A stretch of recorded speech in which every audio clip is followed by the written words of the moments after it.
yakni pendiri Universitas Nahdlatul Ulama atau UNU yang hari ini kita tahu secara bersama.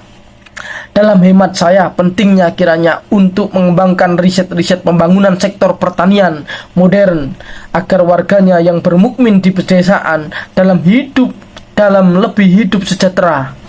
Potensi ini sejatinya akan sangat selaras dengan gagasan utama pembangunan Presiden Prabowo Subianto yang akan memperkuat sektor pangan nasional.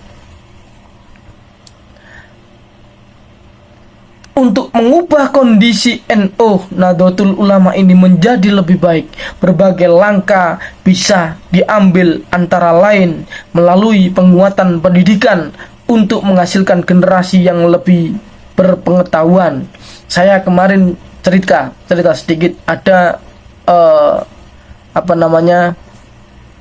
muktamar pemikiran Kiai Haji Hasyim Asy'ari ya, yang diadakan di Universitas Islam Indonesia UII Yogyakarta ya, yang dihadiri oleh langsung Ketua PWNU Jawa Timur atau Gus Kikin, pengasuh Pondok Pesantren Tambak Beras, dan juga putri dari Gus Dur atau Kiai Haji Abdurrahman Wahid Ad-Dakhil, Mbak Alisa. Lah, ini juga membahas tentang penguatan pendidikan di pondok pesantren.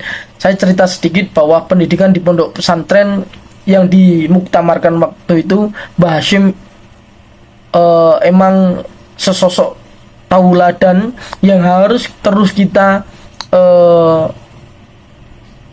panuti atau kita buat tauladan. Beliau membangun pondok pesantren dari desa-desa, ya kan, dan tidak ada batas pesantren itu dengan masyarakat.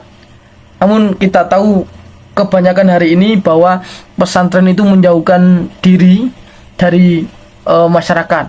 Kebanyakan ya, bukan semuanya. Namun banyak pesantren yang mendirikan pesantren yang menjauhkan diri dari masyarakat. Maka Mbah Hasyim, pondok yang terkenal adalah Tebu Ireng, itu nama desanya.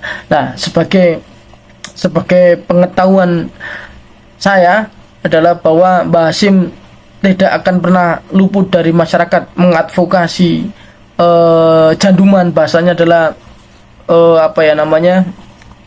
serawungan dengan masyarakat, tetangga-tetangga sekitar, untuk apa mengadvokasi dan mengidentifikasi masyarakat ini geraknya di mana. Nah, peran pesantren sangat penting dalam mengambil peran baik di bidang partisipasi ekonomi maupun politik.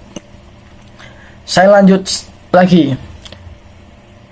Diambil antara lain melalui pengetahuan pendidikan untuk menghasilkan generasi yang lebih berpengetahuan ya, pengembangan kader muda agar lebih siap memimpin dan berkontribusi dalam masyarakat dan organisasi, peningkatan partisipasi dalam politik dan sosial termasuk dalam pengembangan keputusan di tingkat lokal dan nasional. Harus ada level middle class dan juga level desa-desa ini ada, harus saling berkesinambungan agar tercapailah sebuah keinginan partisipasi dalam politik, ekonomi maupun gerakan apa saja di dalam Indonesia ini. Pemberdayaan ekonomi dan kesehatan, dialog antar agama untuk mempromosikan toleransi dan kerukunan, serta terlibat dalam advokasi untuk kebijakan publik, mendukung nilai-nilai Nahdlatul Ulama dan kepentingan masyarakat yang ada. Itu tadi yang saya ceritakan.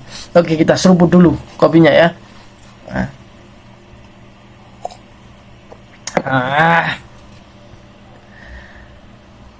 Hal lain yang penting dilakukan untuk mengubah arah dari mobilisasi ke partisipasi aktif dalam politik perlu dilakukan beberapa strategi.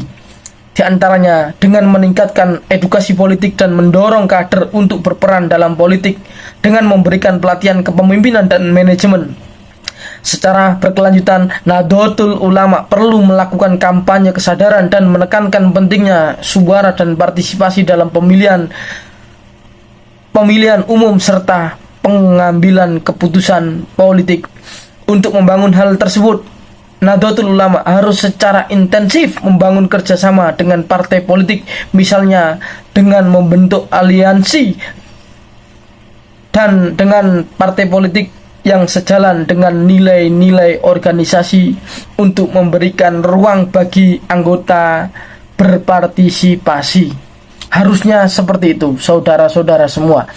Ya, mari kita sebagai kader muda Nahdlatul Ulama untuk saling bersinergi, untuk saling berkolaborasi. Bukan zamannya kita dikolonial atau dijajah atau saling unggul, ya benar, wastabaqul bil khairat itu benar, berlomba-lomba dalam kebaikan. Ini juga dalam rangka ke sana, kolaborasi untuk berlomba-lomba mencapai kebaikan yang ada.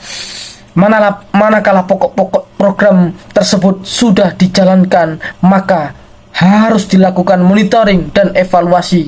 Langkah tersebut paling penting dilakukan untuk mengawasi dan mengevaluasi kinerja anggota yang terlibat dalam politik guna memastikan mereka tetap sesuai dengan prinsip Nahdlatul Ulama. Masalah tambang terserah, konversi tambang terserah, ya itu bebas. Yang penting kita sebagai kader muda Nahdlatul Ulama mari mendorong diri kita sendiri, khususnya untuk tidak menjadi mobilisasi politik lagi, tapi sudah menjadi partisipasi aktif dalam politik, menyuarakan hak-hak rakyat, baik secara individu, lebih-lebih secara jamiah atau secara organisasi.